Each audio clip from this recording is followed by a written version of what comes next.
para no esperar más tiempo, entonces comenzamos. Yo simplemente a nombre de CEMEFI estoy aquí para darles las gracias a todos ustedes, por ser partícipes de esta mesa de trabajo con el tema de salud del día de hoy. Igual a todas las personas que ya tenemos 37 que se están conectando. Muchas gracias por estar aquí con nosotros.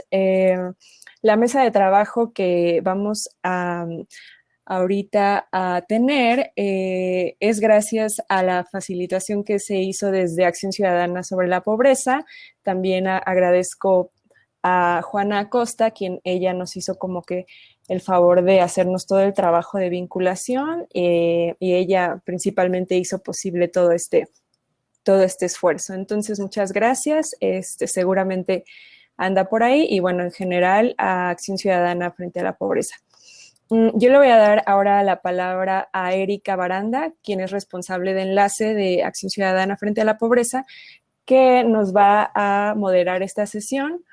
Entonces, sin más que agregar, podemos ir comenzando con la sesión. Yo estaré aquí pendiente de los comentarios y de sus preguntas en el chat para poder transmitirlas a la moderadora, y si tienen pues alguna otra pregunta o comentario, déjenlo por favor ahí para poder darle seguimiento. Y muchas gracias. Dejaré de compartir mi pantalla para que si alguno de ustedes desea hacerlo, pueda compartirlo. Adelante. Sí, gracias, Alma. Primero, buenas tardes y muchas gracias al CEMEFI por darnos este espacio para poder compartir un poco más las reflexiones que ya hemos tenido desde hace tiempo este grupo sobre el derecho a la salud y el acceso universal a la salud. Y contarles un poquito de qué se va a tratar la sesión. Digamos que la sesión va a tratarse más que nada en un espacio de diálogo para discutir y reflexionar sobre el acceso universal a la salud, que ponga en el centro a las personas, que reduzca el gasto de bolsillo, que desvincule el derecho a la salud de las prestaciones laborales y que parta de un modelo de prestación primaria, modelo de atención primaria. Y tenemos aquí los participantes. Tenemos a Judith Méndez, coordinadora de Salud y Finanzas Públicas del Centro de Investigación Económica y Presupuestaria, que tiene amplia experiencia en evaluación socioeconómicas de proyectos públicos y es especialista en salud y finanzas públicas. Esperemos que en unos momentitos se conecte también Mariana Campos, coordinadora del programa de gasto público y rendición de cuentas de México Evalúa. Ella es experta en finanzas públicas, gasto público, y también se han estado especializando en el gasto público en salud.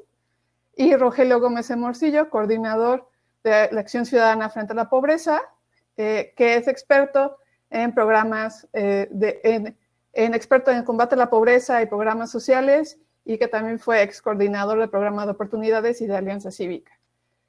Pues bueno, les podemos, adentrándonos ya en el tema. ¿Qué entendemos por acceso universal a la salud? Es un derecho fundamentado en la Constitución mexicana de que todas las personas tenemos derecho a la salud. Y también es un compromiso del gobierno actual garantizar la cobertura universal. Pero la realidad es diferente.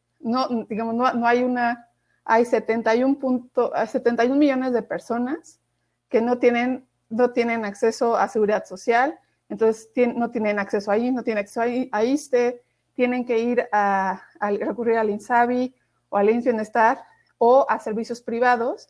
Y luego tenemos a 20 millones de personas que no tienen acceso a servicios de salud y que porque no estaban afiliados al Seguro Popular, que sería esta población al que el Seguro Popular estaría dirigido, y que ahora tendríamos que ver cómo se van a incorporar al INSABI estos 20 millones de personas para poder lograr realmente la cobertura universal. Y bueno, ¿por qué no hemos logrado esta cobertura universal, este acceso universal a la salud? Se debe a varios factores y son fallas principalmente estructurales de cómo está estructurado, financiado el sistema. De entrada tenemos un sistema que entiende el derecho a la salud como una prestación, no como un derecho. Hay una diferenciación entre derechohabientes y no derechohabientes. Y este sistema también está fragmentado en 70 subsistemas que tienen servicios diferenciados y atención diferenciada. Además de esto, año con año, este sistema, el sistema de salud no ha recibido, no tiene un presupuesto suficiente para garantizar el acceso a servicios para todas las personas. Y este poco presupuesto ha sido también dirigido de manera inequitativa entre los 70 subsistemas. Especialmente no se ha invertido en aquellos que más carencias tienen y más pobreza, están en peor situación de pobreza.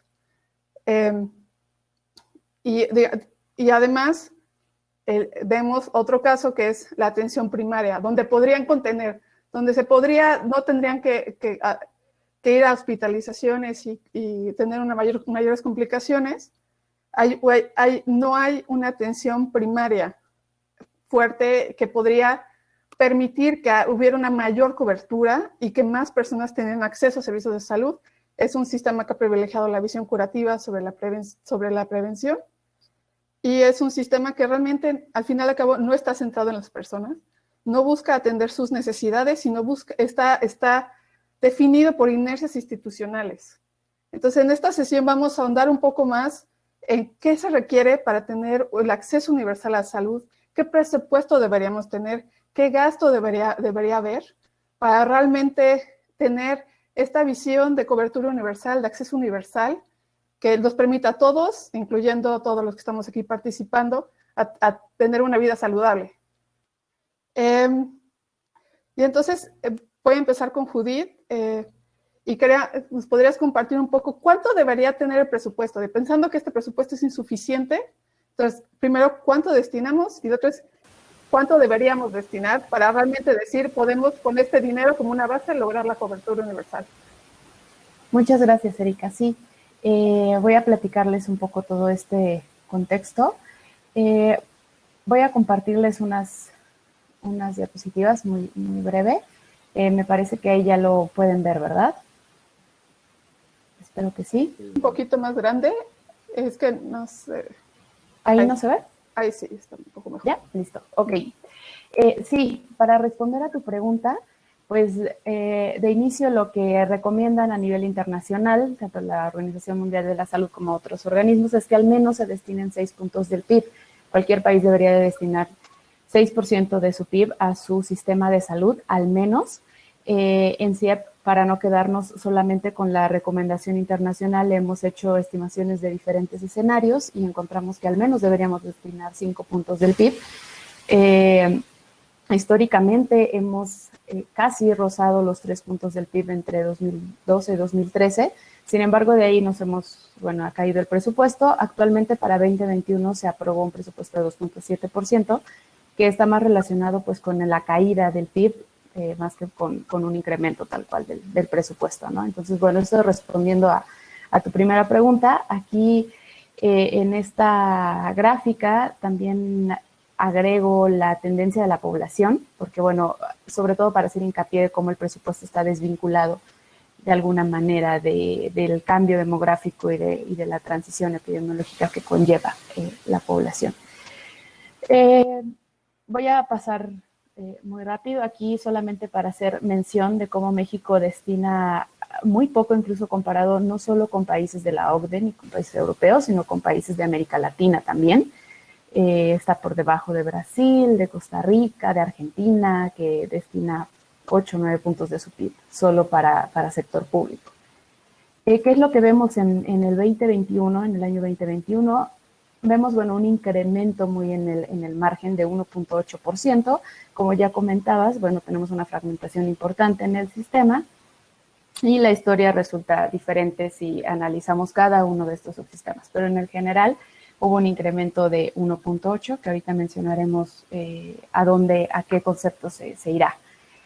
El incremento se debe básicamente a un aumento de 35% en el presupuesto de Pemex y de 9.1% para la Secretaría de Salud. Sin embargo, aquí se incluyen los recursos que se van a obtener del Fondo de Salud para el Bienestar. Entonces, este es un punto muy importante, porque en realidad no es de una reasignación del presupuesto ni de recursos corrientes, sino es de hacer uso de estos recursos que estaban en el fideicomiso.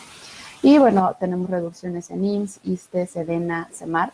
No voy a detenerme en cada uno de los conceptos. Toda la investigación completa pues es pública y descargable en la página de CIEP. Tenemos programas específicamente para la Secretaría de Salud que se recortan, 21 de los 29 programas se recortan. IMSS Bienestar, que está destinado, bueno, a la población más vulnerable y población rural, tiene un recorte de 30 millones de pesos. Y en IMSS e ISSSTE hay recortes importantes, sobre todo en infraestructura y mantenimiento de esta infraestructura.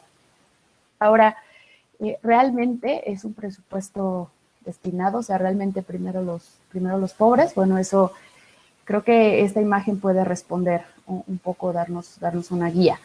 El gasto per cápita por afiliación, pues mantiene una diferencia importante. Una persona beneficiaria de los servicios médicos de Pemex tiene alrededor de 3,000 pesos por año, es la cápita, mientras que en IMSS Bienestar aproximadamente es de 1,000 pesos, y en el INSABI pues se observa un recorte del gasto per cápita como resultado de un incremento en la población que espera atender, que no va a la par del presupuesto, del aumento en el presupuesto.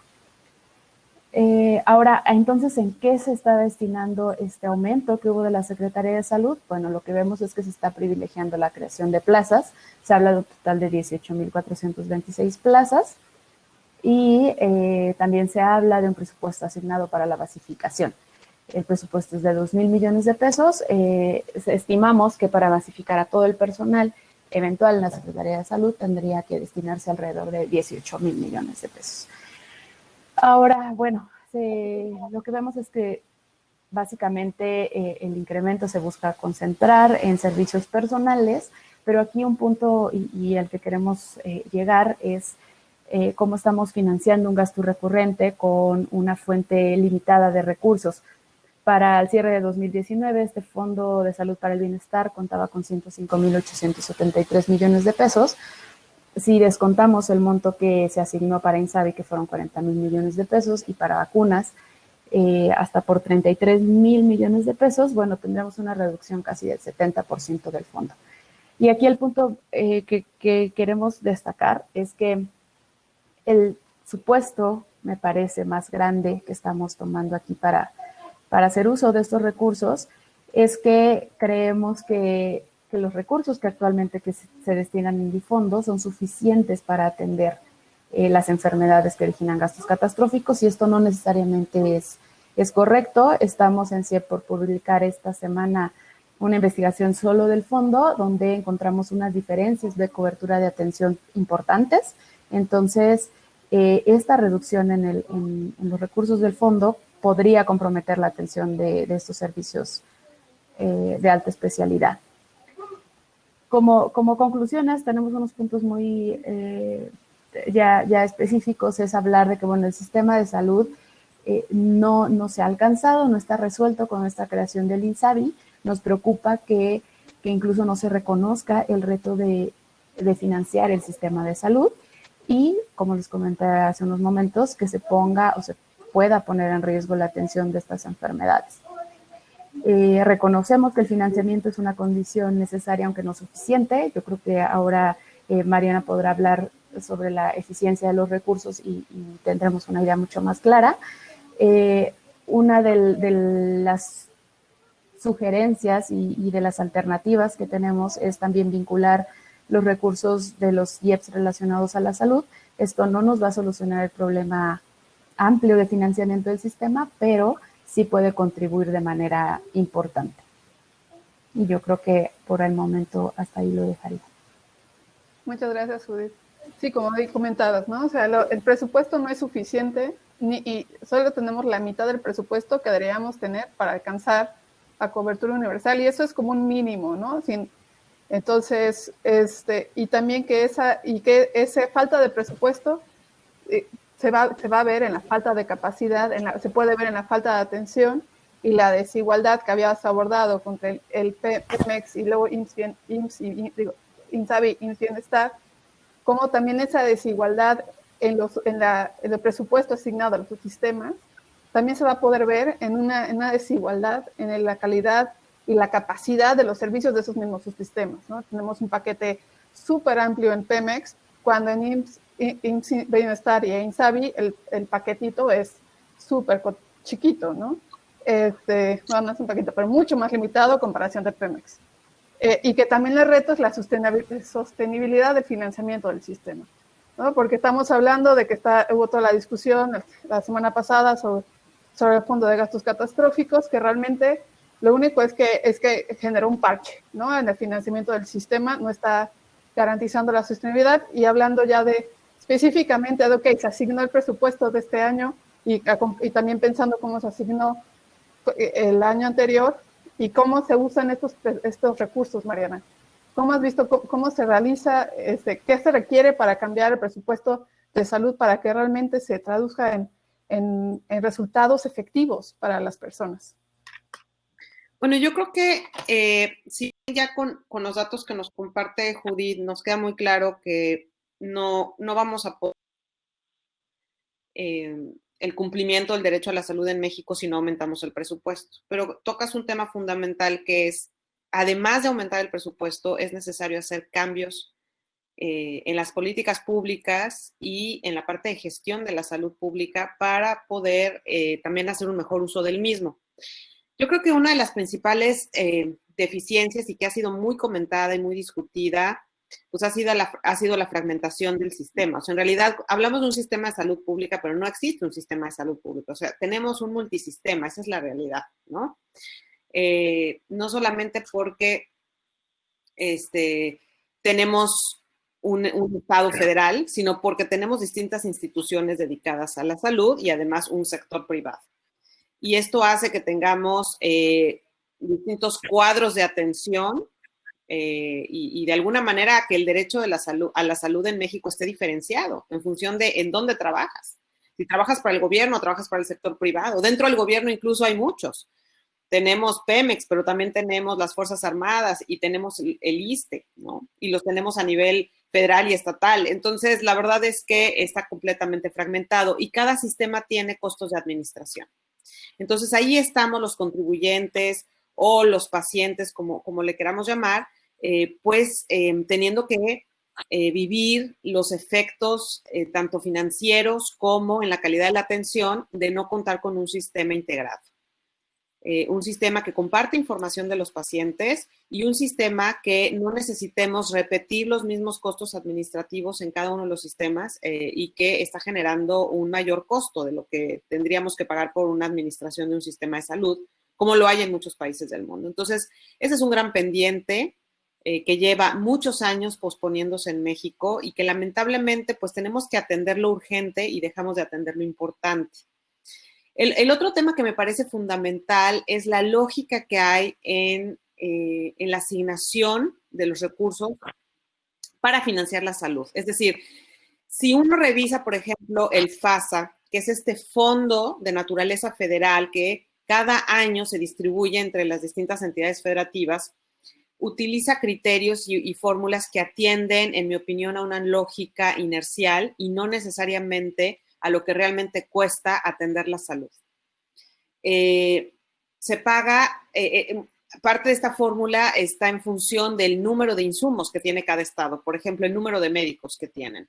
Pero en ningún caso yo he encontrado cuál fue la lógica de definir el número de médicos en cada estado. O sea, me parece que había un número de médicos a partir del cual se empezó a financiar esa nómina, sin saber si es el número de médicos que se requieren o no en ese estado, ¿no? Entonces, yo lo que creo es que tenemos que ver el caso de Francia. Me parece que ellos tuvieron una reforma muy profunda al financiamiento de su salud y de la distribución de los fondos entre las provincias de ese país en el año 2000, al principio de este siglo, y justo hicieron esa transición. O sea, crearon un sistema en donde la asignación depende del costo de atención de los distintos padecimientos que hay a la salud, y de esa manera tienen, pues, cada quien tiene lo que requiere. Yo creo que eso es fundamental. Y me parece que hay un tercer aspecto también bastante macro de este asunto. Yo diría son dos. Uno es una visión de largo plazo en el financiamiento a la salud. Lo que pasa es que no solamente la salud, sino el financiamiento de las políticas públicas en México está completamente acotado al corto plazo. Los presupuestos se presentan anualmente y creo que sí necesitamos empezar a generar una visión de mediano y largo plazo. Es decir, ¿qué enfermedades vamos a estar presentando los mexicanos en 10 años? ¿Quiénes vamos? ¿Cómo, o sea, proyectar quiénes seremos los mexicanos en 10 años?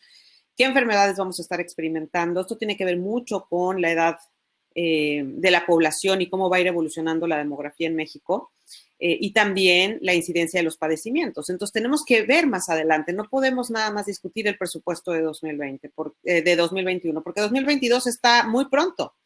Entonces, tenemos que tener proyecciones de lo que va a costar atender la salud pública en México más allá de un año. Y es por eso que varias organizaciones, me atrevo a decir las que están aquí presentes, hemos insistido en la importancia del Consejo Fiscal, como uno de los, digamos, entes pensantes que pueda proyectar el costo de las políticas públicas en el mediano y en el largo plazo.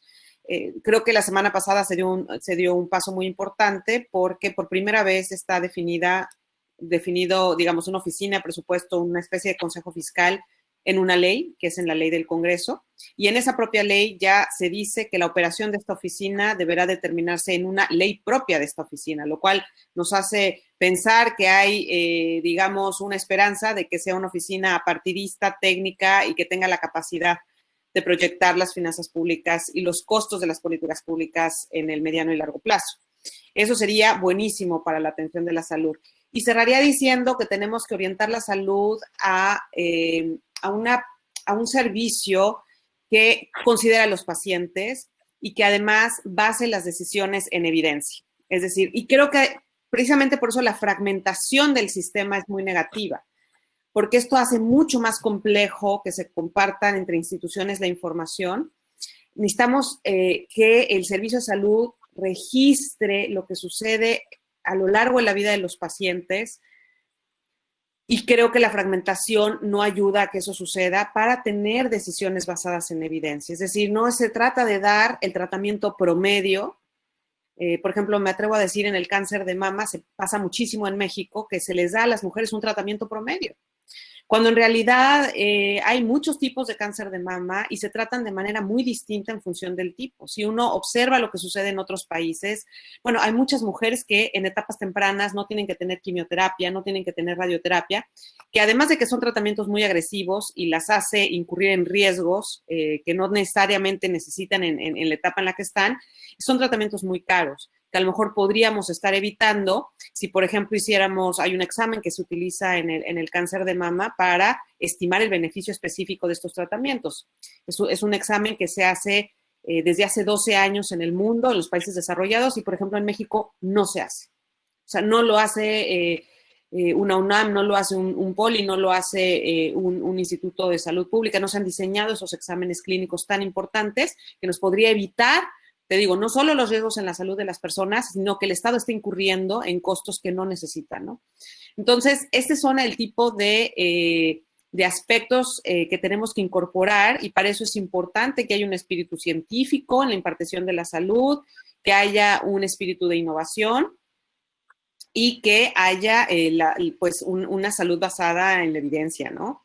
Entonces, creo que sí es muy amplio el aspecto de lo que se tiene que cambiar para hacer más eficiente la salud, y creo que es una discusión muy rica. Cerraría diciendo que lo más preocupante de todo lo que estamos comentando ahorita es que la salud no es una prioridad. O sea, estos temas, muchos de estos temas se han comentado en foros, en mesas, los que, bueno, nos apasionamos con ellos, pero creo que tiene que ser un tema, digamos, toral en México, y la pregunta que todos tenemos que hacernos es ¿por qué la salud no es prioritaria? ¿Qué es lo que está evitando que la salud tenga un papel primordial en el presupuesto? ¿Por qué cuando no llegan los ingresos que se esperaban es de lo primero que se corta y se lastima? Entonces, yo creo que ahí atrás tenemos muchos aspectos relacionados con la gobernanza de esta política pública y la gobernanza del presupuesto que nos están expresando que no es prioridad porque, en mi opinión, se ha permitido que los intereses políticos sean los que sean prioritarios en la discusión de esta política pública y en su financiamiento. Entonces, los gobiernos están más preocupados por financiar programas sociales y es el caso del gobierno actual, en donde se ha aprobado por el Consejo Nacional de Evaluación que tienen fuertes deficiencias, que tienen graves áreas de oportunidad en su diseño y que eso va a lastimar su impacto. Pues aún así se les aumenta el presupuesto y a la salud pues estamos forcejeando, digamos, básicamente gastándonos los recursos de ahorro y no recurrentes para financiar la operación de la salud, lo cual es una decisión desde el punto de vista financiero, como ya lo comentó Judith, que no nos va a funcionar, ¿no? Entonces, tenemos, yo creo que además de todo, fortalecer la gobernanza de estas dos políticas públicas, tanto la del presupuesto como la de la salud, para contener los incentivos políticos que están haciendo que no sea una prioridad en México. Muchas gracias.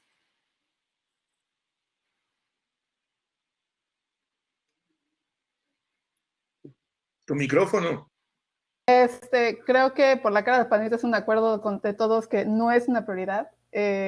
Por lo menos no se ve en el discurso, no se ve, o sea, se dice, pero en el presupuesto no se ve, en el gasto no se ve. Y que es algo que tenemos especialmente ahorita, o sea, ahorita ya era importante antes, ahora es primordial, ¿no? Y es una crisis que va a durar varios años, que tenemos que atender. Y es una crisis que llevamos cargando desde hace décadas, ¿no? Que se ha ido deteriorando, o sea, no solo hablando de COVID-19, pero también hablando de todas las otras epidemias que México sufre, de diabetes, hipertensión y obesidad, que llevamos cargando, ¿no? Entonces, sí estamos en un contexto donde es necesario y urge que se invierta en salud y que ese gasto esté bien gastado y que se vea y que esté gobernado y que sea y como mencionaste, basado en ciencia y basado en información también, ¿no? Que eso es algo, es muy importante y que en el programa sectorial se mencionó este sistema de inteligencia para poder tomar la mejor toma de decisiones, y poder tomar decisiones con base en lo que la gente necesita, no con base en los presupuestos anteriores y que como mencionabas, pues hay un número de médicos que no sabemos cuándo fueron decididos que eran 20,000 en vez de que igual y esa población necesita 30,000, ¿no? O ciertas especialidades. Entonces, esta información es importante. También, como mencionabas, la planeación de largo plazo, ¿no? Pensando en proyecciones y cómo lo vemos ahora, ¿no? Los problemas que enfrentamos y las fallas y el dolor y el sufrimiento que sentimos ahora del sistema de salud es de décadas. Entonces, cómo esto también no seguir jalándolo hasta las décadas que vienen, sino es algo progresivo y que vamos definiendo con el tiempo. Y también mencionabas el centrado en la persona, ¿no? Y en los servicios de paciente y cómo tiene que responder a lo que las personas realmente necesitan. Y entonces con esto, pensando en la prevención, en el gasto que se ha realizado, me gustaría preguntarle a Rogelio, ¿qué se requiere para tener un sistema de salud como derecho de las personas? ¿Qué nos falta para lograr la cobertura universal en salud? Muchas gracias, Erika. Agradezco mucho al CEMEFI esta posibilidad de participar en el encuentro nacional con este tema tan importante y compartir la mesa con Judith y con Mariana. Siempre es un gusto porque querríamos ofrecer, digamos, una visión complementaria sobre las bases sobre las que se puede construir justo esta cobertura universal como un derecho para todas las personas, que creo que es el marco común que puede unificar los esfuerzos aspectos muy específicos. Entonces, para lograr esta cobertura universal, digamos, lo que requerimos es entender que lo que estamos hablando es de un derecho humano. Ya se ve mi pantalla porque yo ya dejé de verles la presentación. Ok, entonces la salud es un derecho humano, de ahí tenemos que partir. La formulación inicial o más completa, bueno, viene de la Declaración Universal, pero en el Pacto Internacional de los Derechos Económicos, Sociales y Culturales, que está vigente, se creó en 67, está vigente en 77 y fue ratificado por México en 81, dice clarito que todas las personas tienen derecho al más alto nivel posible de salud física y mental y que por lo tanto los estados deben tomar medidas efectivas, activas, para reducir mortalidad materno-infantil, para mejorar la higiene en el trabajo y el medio ambiente, es decir, las condiciones que generan enfermedades. Y luego vienen estas dos que tienen claramente que ver con los sistemas de salud. Prevenir y tratar las enfermedades epidémicas, endémicas, profesionales de cualquier tipo, y eso se hace a través de los sistemas de salud, y asegurar asistencia médica y servicios médicos en caso de enfermedad, que claramente es la manera como se establece, digamos, la función de un sistema de salud. Lo que pasa es que en nuestro país, como ya lo estábamos mencionando, y yo ese es en lo que quiero centrar mi reflexión, el acceso a servicios de salud está segmentado. Tenemos por un lado personas que tienen seguridad social, que son derechohabientes de la seguridad social y que son poco menos de la mitad de la población, y por otro lado, más de la mitad de la población que no es derechohabiente, que no tiene seguro social. Esa raya negra es un muro más grueso que el de Trump, que no lo logró, qué bueno. Pero digamos, esa segmentación impide, digamos, el ejercicio de la salud como un derecho, porque unas personas son derechohabientes en sus diferentes instituciones, que luego el problema es que están fragmentadas, y otras no. Entonces, tenemos que, luego viene la fragmentación, que ya comentaba muy bien Mariana, que genera un problema tanto para el manejo científico como para los sistemas de información, como por supuesto por los costos administrativos, ¿no? Evidentemente el sistema más grande es el Instituto Mexicano del Seguro Social, pero que no llega ni al 40% de la población. Luego estaría el ISSSTE para los empleados federales y luego un conjunto de subsistemas muy chiquitos, bueno, muy chiquitos en su cobertura, quiero decir, pero que son muchos. Y para la población sin seguro social, bueno, durante mucho tiempo quedó como población abierta, entendida como pues ahí que vean cómo, ahí que los servicios de salud y entonces diferentes maneras de atención y pagando en los hospitales, y cada estado fue inventando hasta que se creó el sistema de protección social en salud en 2003, digamos, que arrancó como programa Seguro Popular en 2001 y que ahora ha desaparecido y que en teoría sería sustituido por este Instituto de Salud para el Bienestar, que en teoría tiene que cubrir a toda la población que no tenga seguridad social. Por supuesto están las personas que pueden acceder a servicios privados, sobre todo a seguros, pero son menos del 1%,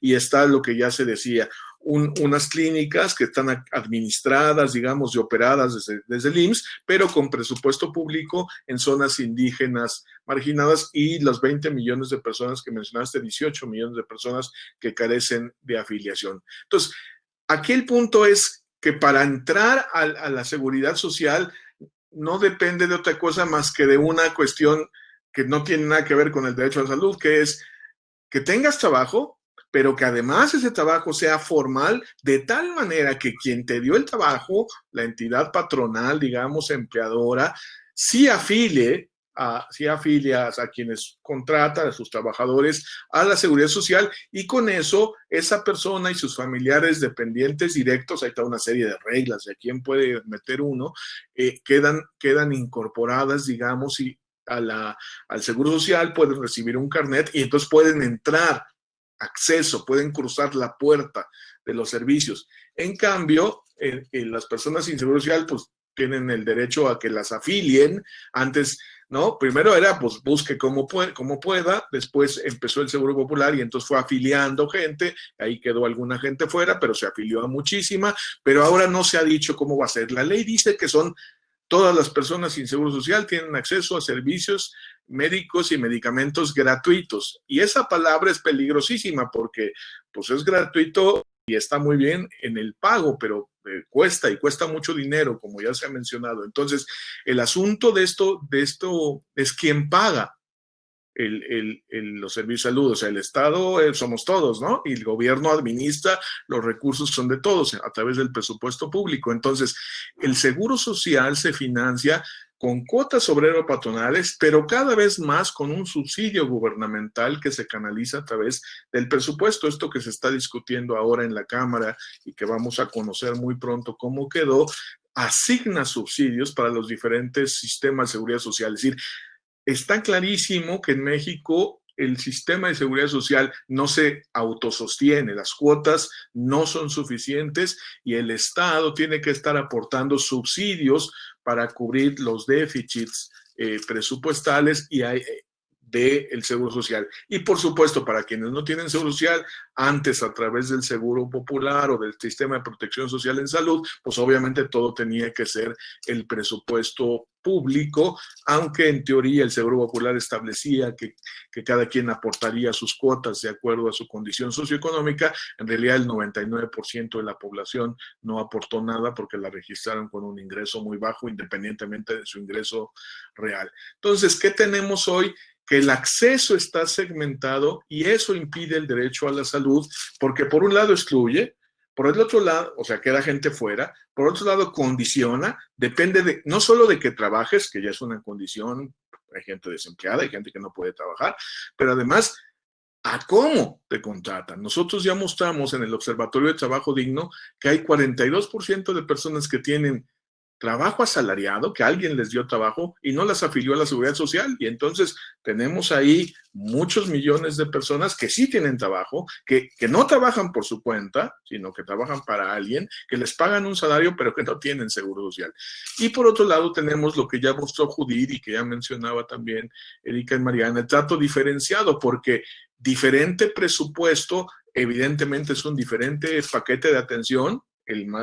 El contraste más evidente es entre los servicios que recibe la gente que tiene el IMSS Bienestar y las que tiene Pemex. Ya vimos ahí una compañera que dice, no, en Pemex no me están dando los medicamentos especializados, los tenemos que pagar, y en fin, hay todo un problema ahí de violación que, pues sí, no dudo que también estén fallando, pero claramente es el paquete más completo a nivel normativo. Ya a nivel de la práctica seguramente también está fallando, como bien dice Teresa, que nos comentó ahí en el chat. Y eso es discriminación, es una violación de derechos. Entonces, ¿cuál es la base de todo esto? Y con esto termino. O sea, el problema está en que en México adoptamos el modelo alemán, el bismarckiano se llama, ¿no? De salud y seguridad social, donde la salud se accede mediante el trabajo y a través de cuotas obreras o patronales se financian los servicios de salud. Y eso es un problema porque queda toda la gente que no tiene trabajo o que no tiene afiliación o que trabaja por su cuenta o que está en trabajos informales de todo tipo, a veces en empresas muy formales, pero que te contratan por honorarios y entonces no te afilian a la seguridad social y entonces quedas fuera. Entonces, ese modelo alemán es el que tenemos que cambiar, ese modelo de acceso a la salud vía el trabajo, porque la salud no es un derecho, no una prestación laboral. Esa es la batalla que pensamos que es la batalla estructural. Obviamente es de mediano y largo plazo, pero hay que plantearlo ya, porque si es un derecho se debe financiar con recursos presupuestales. De hecho, ya estamos subsidiando la seguridad social, al menos parcialmente con recursos presupuestales. Entonces, mejor hacer el fondo para cubrir y obviamente eso requiere dinero, eso requiere una reforma.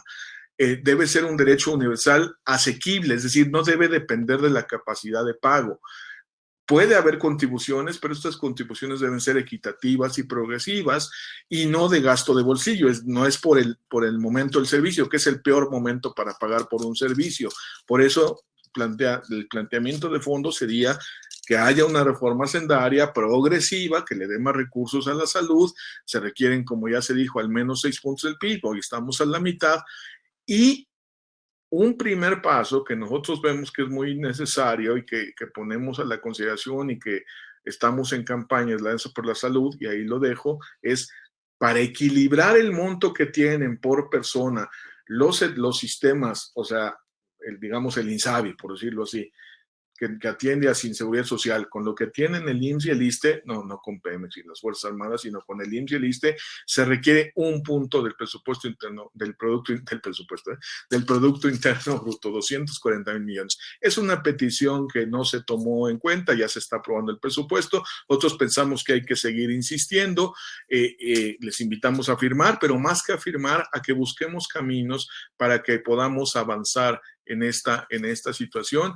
Y les digo, y aquí ya en el grupo ya vi que están varios compañeros que están en la organización, compañeras sobre todo, que están en en organizaciones que participan en la Alianza Ciudadana por la Salud. Todos estamos invitados a participar, a unirnos para exigir que la salud sea un derecho y que podamos lograr cobertura universal salud lo más pronto posible. Muchas gracias. Gracias, Rogelio. Pues como mencionabas, ¿no? Ya lo habíamos tocado, ¿no? Esta diferencia en el sistema de derechohabiente, no derechohabiente, tiene seguridad, no tiene seguridad, qué tipo de trabajo, qué tipo de contrato y a ver si te afilian, afecta y limita si tienes acceso a salud, que es absurdo pensando que es un derecho, ¿no? Todo el mundo debería poder acceder a salud salud con servicios de calidad y también que realmente no afecte la economía familiar como está afectando ahorita, ¿no? Con el gasto de bolsillo tan alto que financia casi la mitad del sistema. Entonces estamos, digamos, priorizando y es necesario un modelo donde que esta diferencia deje de existir y se deje de desvincular y que más bien esté basado en el derecho a la salud y cómo garantiza ese derecho sin que esté afiliado al trabajo. De entrada es por la parte fiscal, que esté financiado a través de impuestos, obviamente considerando la situación actual y lo que sería es un aumento progresivo de esa asignación y cómo se va a hacer esa recaudación, pero en este momento, pues lo que nos toca es mínimo el 1% del PIB para equiparar los servicios del IMSS, Bienestar y el INSABI, que son aquellos que son los que tienen menos recursos asignados y que puedan tener por lo menos los mismos servicios del IMSS, ¿no? Los mismos servicios, no estamos hablando de calidad, de servicios, que ese es un primer paso para ir fortaleciendo al sistema. Y ya también hay otros temas que han abordado ustedes, ¿no? Quisiera que si pudiéramos tocar un poquito en la mesa. Bueno, creo que de entrada ver si hay una última ronda, nada más para los comentarios de cómo ustedes ven, digamos, en cuanto al presupuesto asignado, en cuanto al gasto, en cuanto a cómo la cobertura universal, cómo se ve esto para las personas, cómo esto afecta a las personas, ¿no? Más allá de las instituciones y el sistema de salud, o sea, directamente a una persona, cómo le afecta que no les asigne presupuesto suficiente de la forma que se debe y que no tenga esa cobertura y que no tenga la afiliación de seguridad laboral. Si quieres, empezamos con Judith. Sí, Erika, gracias. Mira, creo que ya comentaste uno de los puntos relevantes. Creemos que mientras menos se destina presupuesto público para la salud, pues uno de los canales de impacto es el gasto de bolsillo. De hecho, bueno, tenemos ahí informes al respecto de cómo estaba el gasto de bolsillo en 2016, cómo se incrementó en 2018, entre otras cosas, pues en parte por esta reducción en el presupuesto público. Y bueno, el impacto en el gasto de bolsillo pues se da en las personas que tienen capacidad de pago. Sin embargo, bueno, las personas que no, simplemente terminan sin recibir la atención y obviamente esto perjudica la calidad o incluso la vida de las personas, ¿no? Aquí yo quisiera de nuevo mencionar lo importante y respecto al fondo, porque sí, bueno, es un tema delicado hablar de que, bueno, el derecho a la salud y se debe tener para todos y la cobertura universal y todos estos temas que ya hemos mencionado. Sin embargo, por ejemplo, esta herramienta de financiamiento que es todavía el fondo, es una herramienta utilizada a nivel mundial y más que con el objetivo de limitar las intervenciones o de decir solo te doy este paquete, fue con el objetivo de poder asegurar el acceso a ciertas intervenciones a cierta población.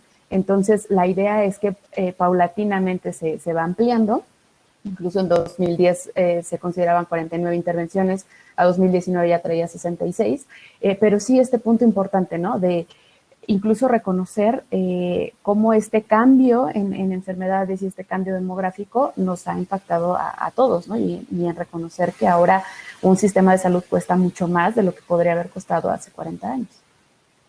Muchas gracias. Mariana.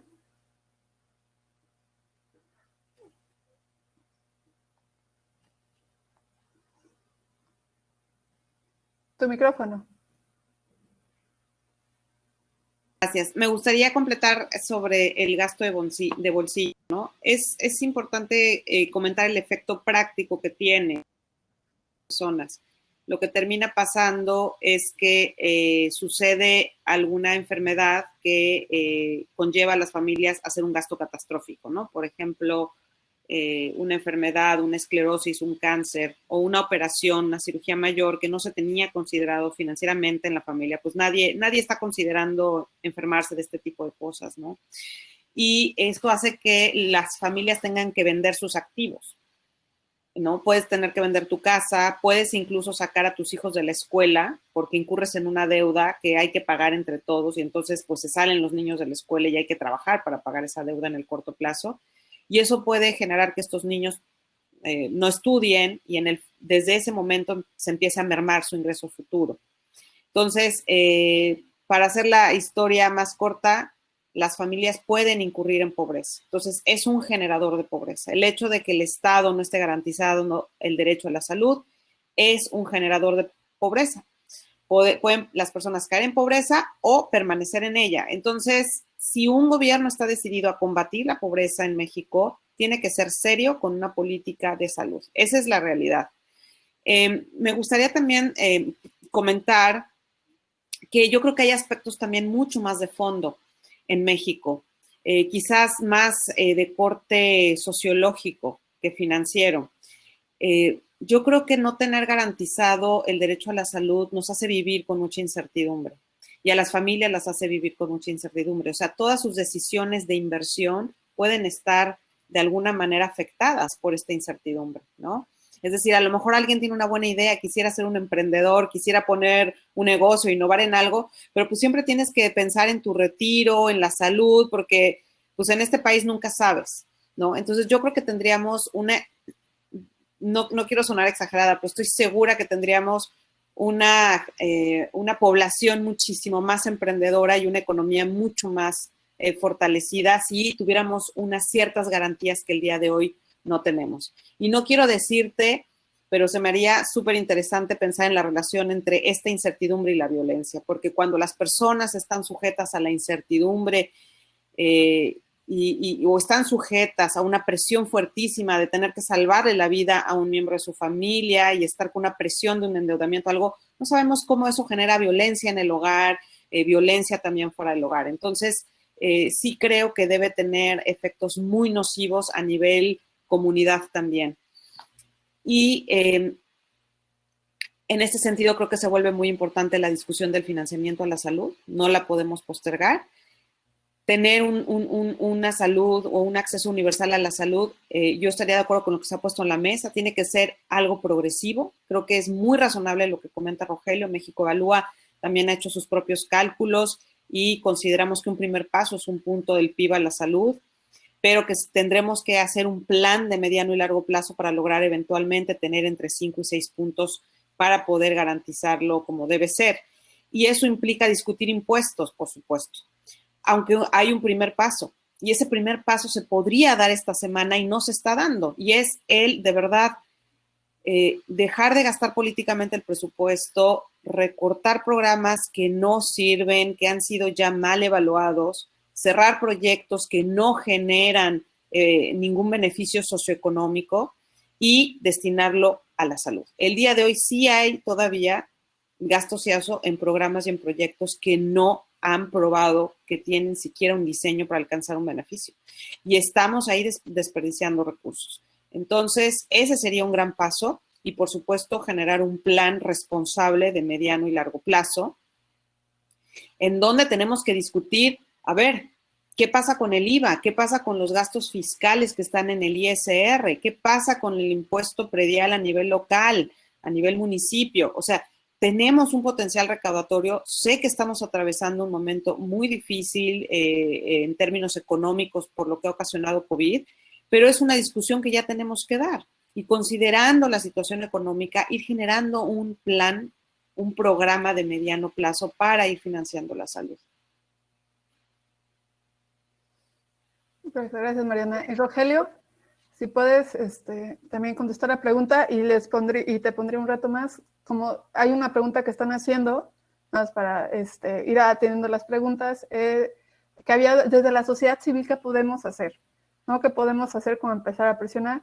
Y específicamente está hablando del desabasto de medicamentos, pero pensando que es un tema más amplio, no solamente medicamentos, sino también la atención, ¿no? La calidad que no está garantizando nuestro derecho, si puedes también abordar esa pregunta.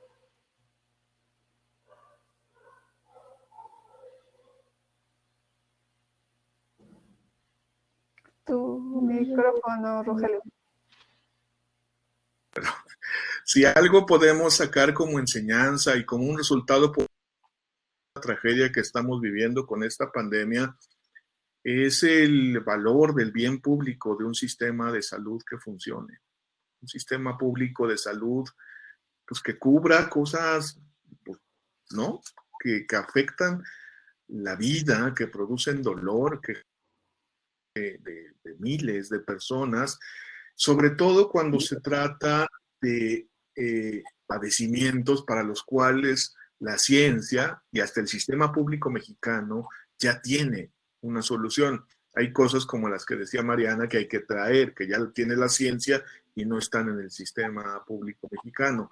Pero hay muchas otras que, estando ahí, no se están aplicando. Veo ahí varias preguntas sobre la gente, bueno, comentarios más bien sobre cómo esta tragedia de que no se está atendiendo las enfermedades crónico-degenerativas, de que no hay medicamentos ni especializados, pero a veces ni para las cosas más básicas como diabetes o hipertensión, como mencionaba alguien de Baja California Sur, que no hay atención integral en el sistema de salud. Dicen los hospitales, pero la atención integral no debe ser en los hospitales, debe ser en el sistema de salud. De hecho, es el primer nivel de contacto el que debe resolver. La atención primaria tiene que resolver gran parte de la problemática. Entonces, ¿qué podemos hacer? Pues yo creo que hay que hacer un frente común. Yo creo que esa es la invitación. De ahí salió la idea de crear la Alianza Ciudadana por la Salud. No se trata de un membrete, a lo mejor no necesitamos un membrete. En fin, no lo sé, no tiene que ser la Alianza Ciudadana por la Salud. Lo que sí creo que necesitamos es unir esfuerzos para convertir a la salud en la prioridad nacional, como decía Mariana. O sea, es que si no es esa, ¿cuál? Por supuesto, la educación, la seguridad, el crecimiento económico, acabar con la pobreza, son prioridades. Sí, por supuesto, pero la base de la vida, y para todas esas, es la salud, y todos lo hemos vivido, y como decimos en la Alianza, pues todos, tarde o temprano, todos somos pacientes, todas y todos somos pacientes, y además todos lo hemos vivido de cerca, ¿no? O sea, tenemos familiares, tenemos amigos muy cercanos, que están muriendo, ¿no? Por COVID. Digo, también por COVID no tendrían que morir, ¿eh? El COVID es curable. A menos que ya llegues muy atrasado, pero justo ese es el punto. La gente muere porque ya llega con la enfermedad muy avanzada, sobre todo cuando tiene una edad jovencísima como nosotros, 60. No, la gente muere porque llega con esta enfermedad muy avanzada porque no se detectaron ni se contuvieron a tiempo. Y eso es una responsabilidad, sí, de las personas, por supuesto, pero sobre todo del sistema de salud, para detectar riesgos, para contener. Esa es la atención primaria en salud. Entonces, convertir la salud en una prioridad nacional, la número 1, creo que es la tarea de todos los que estemos en esta agenda. A mí me da mucho gusto que en CEMEFI siempre nos reunimos muchas personas con este asunto.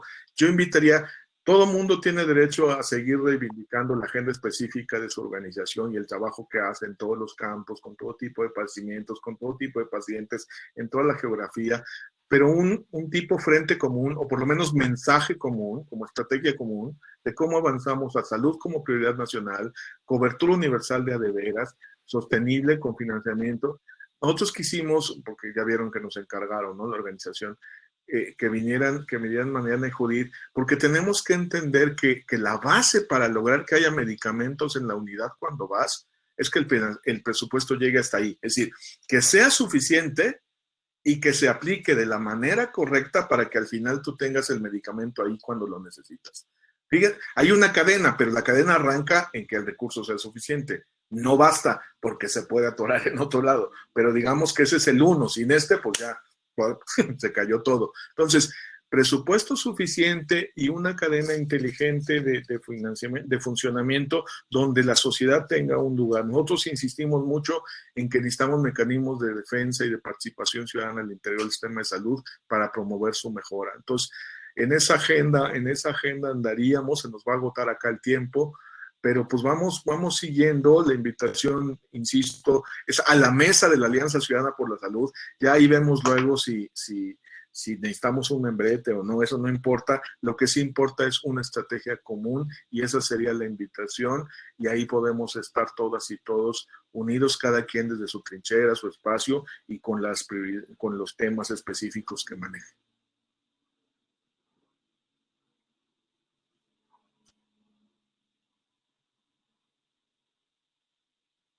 Tu micrófono, Erika. Esta sesión. Hay una pregunta específica para ti, Mariana, en el chat sobre el nombre del examen de cáncer de mama que mencionabas. Si lo puedes poner en el chat para que lo puedan ver los demás. Pues que estoy viendo a ver si no se me fue alguna otra pregunta que no hayamos tocado. Y bueno, pues si quieren una breve intervención de todos, un pequeño cierre de los participantes para hablar sobre lo que hemos abordado y cerrar. Un minutito, cortitito, por favor. Judith, si puedes empezar. Sí, gracias. Bueno, pues yo creo que nada más cerraría diciendo la necesidad que tenemos de vincular el presupuesto a la salud con todas las variables demográficas y el cambio, la transición epidemiológica. En CIEP hemos hecho varias estimaciones y proyecciones donde encontramos que, por ejemplo, a 2030, con una tasa de crecimiento de 2.5%, estaríamos necesitando cerca de 10 puntos del PIB. Entonces, esto más que para preocupar, además de preocupar, es para poder encontrar y lanzar una línea de investigación en la que ya estamos para financiar el sistema y saber que necesitamos, sin duda, meternos a la discusión de financiamiento del sistema de salud. Mariana. Tu micrófono. Ando igual que tú, Erika. Creo que en México estamos muy limitados de dar los pasos que necesitamos en varios problemas públicos que nos afectan, y entre ellos uno de los más importantes o el más importante es el de la salud. O sea, creo que nuestra falta de carácter institucional para ver el largo plazo, para planear a partir de él y llevar a cabo los cambios que se requieren y que van a tomar mucho tiempo y que tienen que los gobiernos, sexenio tras sexenio, tener continuidad en esos cambios, nos está imposibilitando de tener el México con el que estamos deseosos o el México que hemos soñado, ¿no? Un México de derechos, un México en donde la vida se prolongue y en donde las personas puedan realizar su potencial. Es muy lamentable porque la salud es una inversión. Es la inversión en las personas. Y eso tenemos que lograr el diseño institucional en toma de decisiones, y por eso me refiero mucho al punto de gobernanza, para conseguir que los recursos estén en las personas. Y eso va a implicar cambios políticos, va a implicar cambios del sistema de pesos y contrapesos en la toma de decisión presupuestaria, y sin duda va a implicar una fuerte discusión fiscal de mucho fondo, de lo que cuesta tener la salud que necesitamos, y en donde el gobierno debe hacer un papel central para poner, digamos, el primer paso o arrancar esta discusión y darle cabida en la agenda pública. Mientras tanto, pues las organizaciones estaremos evidenciando la falta de responsabilidad que hay en el gasto de la salud. México Evalúa todos los meses los invita a inscribirse a los números de erario. Tenemos una publicación especializada que se llama Erario en Salud, y cada mes pueden recibir el seguimiento de los indicadores. Llevamos un recuento de lo que se ejerce en los sistemas de salud, en el gasto de salud en total, cuánto se había aprobado, cuánto se terminó ejerciendo, cuánto no. También en la parte del presupuesto de infraestructura. Y los invitamos a recibirlo gratuitamente, a difundirlo, a compartirlo con amigos, con colegas. Y recuerden que pues finalmente en los ciudadanos estará el cambio, ¿no? Somos los ciudadanos los que podemos presionar y los que podemos poner el tema en la agenda. Gracias. Muchas gracias. Y Rogelio, últimas palabras. Bien, pues la invitación ya está hecha. Vamos tratemos de generar un frente común para que la prioridad nacional, para que contemos con un sistema público de salud que sí funcione, que sea integral, con salud mental y todo, o sea, nada fuera, que tenga prioridades, sí, pero que no excluya incluso a las enfermedades de baja prevalencia, como siempre me enseña Mayela, porque el derecho es para todas las personas, o sea, el derecho no es igual a todos.